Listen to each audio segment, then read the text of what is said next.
Gagawa tayo ng all-purpose na batter mixture. Yes, itong batter mixture natin ay pwede mong gamitin sa paggawa ng waffle, mini donuts, pancake, at kung wala kang waffle maker ay walang problema dahil pwedeng gamitin ang simpleng kawali. Kaya kung gusto mo magnegosyo ng ganito at gusto mo din na iisang sukat lang ang recipe, yung tipong hindi na pa iba-iba ng sukat para sa specific na luto, eto na ang subukan mo. Okay, para sa batter natin, may tayong all-purpose flour, lagyan natin ng asin, baking powder, white sugar. Mixan muna natin yan.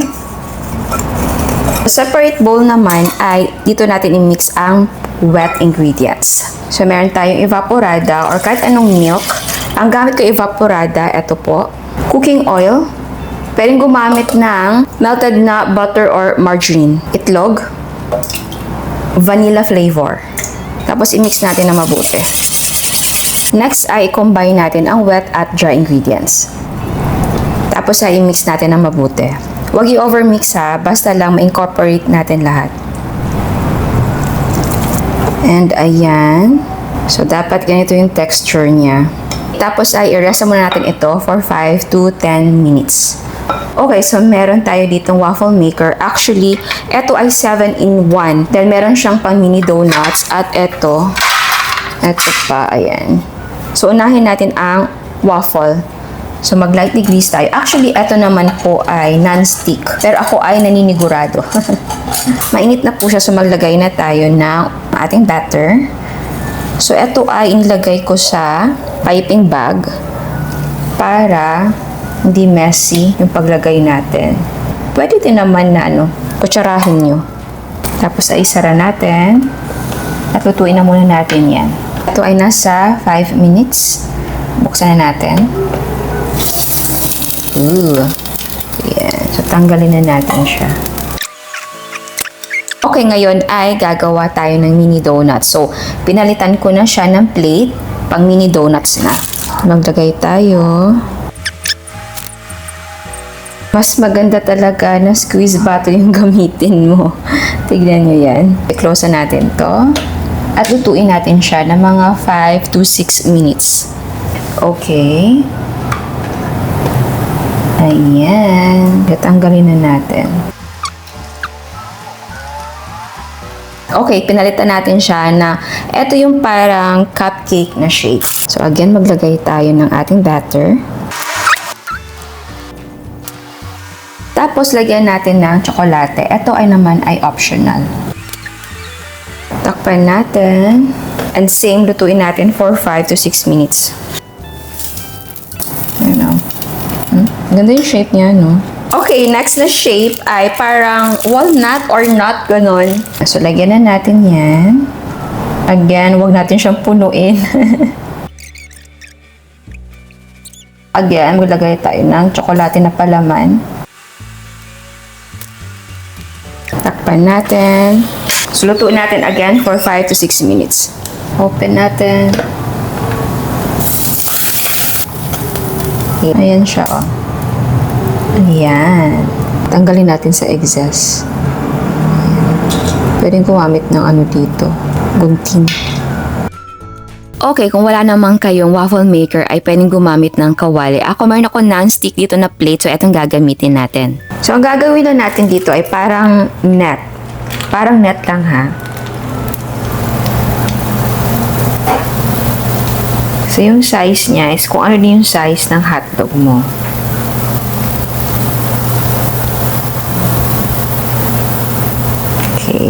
Okay, yung hotdog natin ay ganito yung size. Okay, so ilagay natin dito. Tapos, i-roll natin siya.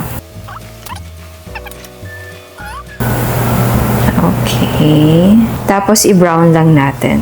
And, eto na siya. Ayan, no? Okay, so, gawin natin ang plain pancake lang. Yung bilog lang. So, mainit yung plate natin. Nag-lightly grease lang ako dito. Tapos ay maglagay tayo ng batter natin. Simpleng bilog lang to. Baliktarin natin. Tapos ay maglagay tayo ng topping. So, pwedeng butter or margarine, tapos honey. Actually, kahit ano talaga pwede dito. Ito naman ay lagyan natin ng strawberry jam. Ay, ano pwede? Ito mango. Ito blueberry. Ayan. Para sa mini donuts natin, lagyan natin ng chocolate syrup. Ito naman yung walnut natin. Ayan, o. Ayan.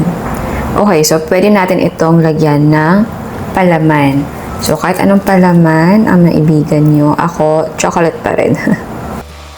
Takpan. Alam nyo, pwede yung lagyan dito ng pandikit. Yung mga syrup na pwede pandikit. Ayan. Para hindi siya maghiwalay. Okay, so tikman natin. Pero sana yung wala masyadong flavor. Lahat ay nalagyan natin ng palaman. Okay, so sige, dito tayo kuha sa kanina pa to. Dito tayo kuha sa ilalim ng ating pancake. Ayan siya. Ayan. Kanina pa to eh. Tignan natin kung ayan siya. Ayan o. Kuha tayo ng konting honey. Ay, dapat wala mo ng honey. O, tikman natin to dito.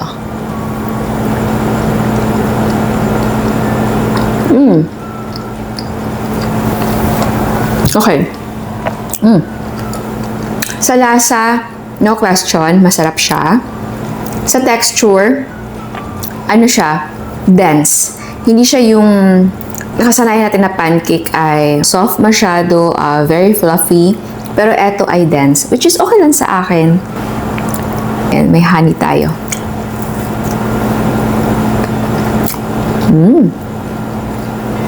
Yum!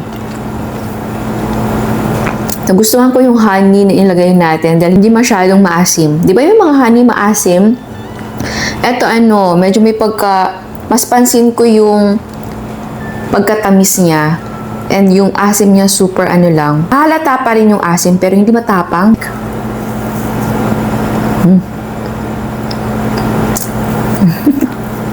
Sarap. Ang sarap nito kapag may coffee, tea, or hot choco. Okay, eto naman. Ay, gusto kong... Eto, alam nyo, kanina yung bagong luto pa to. Kumain ako nito eh. Siya, may crunch. Eto, tingnan natin kung may crunch pa ba. Hindi na masyado. Okay, eto, yung ating waffle hotdog. O, diba? Kahit wala kang waffle maker, pwede kang gumawa nito. Kung wala ka nung non-stick na round plate natin, ay nako, walang problema dahil pwede mo siyang gawin sa kahit anong kawali. Actually, ginawa ko na to before. So, ilalagay ko ang recipe link ng mga ginawa ko before na waffle, pancake, mini donuts kung gusto niyo talaga na certain na recipe kada isa. Yes, meron tayong yan. So, ilalagay ko sa description box para makita nyo din yung ibang mga recipe natin ito. Tikman natin to.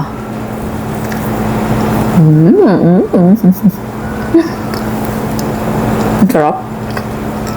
Basta waffle hotdog gusto ko. Gustong gusto ko kasi yung combination ng lasa ng dinapay natin at ng hotdog.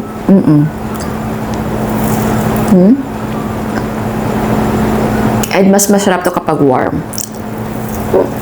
Naubos ko na. So, ayan, kung gusto yung magnegosyo at isang batter mixture lang ang gusto nyong gamitin, ayaw nyo na ng paiba-iba ng sukat sa kada recipe, pero ito yung gamitin nyo. So, sana nagustuhan nyo ang recipe natin ngayon. Ciao! At sa mga hindi pa nakasubscribe, please subscribe sa ating YouTube channel and please click the notification bell and please click all para ma-notify kayo sa lahat ng uploads. And please don't forget to like our Facebook page. Thank you!